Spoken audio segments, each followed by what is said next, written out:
उडान योजनेत समावेश झाल्यानंतर लवकरच काही महिन्यात नाशिकमधून मुंबई आणि पुणे विमानसेवा सुरू होणार आहे।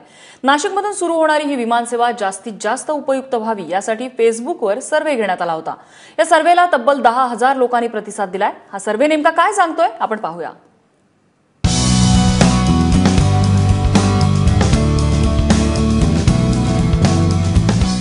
पंतप्रधान मोदींच्या उडान योजनेत समावेश झाल्यानंतर लवकरच नाशिकमधूनही विमान सेवा सुरू होणार आहे।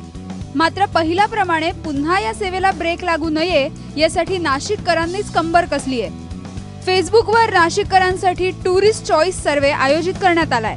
फेसबुकचा एक ऑथेंटिक सर्वे आपण घ्यायचं ठरवलं आणि तब्बल त्यामध्ये 10,000 पर्यंत लोकांनी त्यामध्ये आपली मतं नोंदवली की ही एअर सर्व्हिस आम्हाला कशा प्रकारे हवी आहे आणि आम्हाला जायचं असेल तर कोणत्या शहरामध्ये आम्हाला जाण्याची इच्छा आहे, असा एक इनिशिएटिव्ह सुरू केला आणि याला अभूतपूर्व प्रतिसाद मिळतोय। या सर्वेतून नेमकी कोणती माहिती समोर आली पाहूयात। नाशिकच्या एअर सर्वेतील ठळक मुद्दे। दिवसाला 400 ते 500 नाशिककर विमानाने प्रवास करतात। मुंबई, दिल्ली, गोवा आणि अहमदाबादला जाण्यासाठी नाशिककरांची पसंती आहे। मुंबईला 34, दिल्लीला 27 तर गोव्याला 14% लोकांची पसंती आहे। होपिंग फ्लाईटसाठी बँगलोर, नाशिक, दिल्लीला सर्वाधिक 39% पसंती आहे। पुणे, नाशिक, नागपूरला 30% लोकांची पसंती आहे। आमच्याकडे जो डाटा आलेला आहे ते ट्रॅव्हल एजंटचा आलेला आहे। लोक जे स्वतः बुक करतात त्याचा डाटा अजून काहीच नाही आपल्याकडे।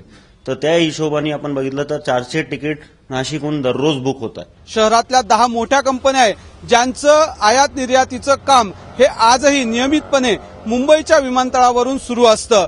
या व्यतिरिक्त नाईट लँडिंगसाठी जर नाशिकच्या विमानतळाचा पर्याय वापरला गेला तर अहमदाबाद आणि मुंबई विमानतळाच्या तुलनेने 40% खर्च विमान कंपन्यांचा वाचू शकतो। त्याच्यामुळे हेच मुद्दे नाशिककरांनी या सर्वेक्षणाच्या माध्यमातून समोर मांडलेत। याआधी नाशिकहून अनेकदा विमानसेवा सुरू झाली, मात्र सोयीच्या वेळा आणि पुरेशा प्रवाशांची वानवा असल्यानं त्या लगेच बंदही झाल्या।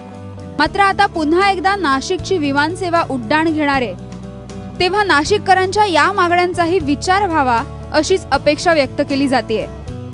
सागर वैद्यसह ब्युरो रिपोर्ट, एबीपी माझा, नाशिक।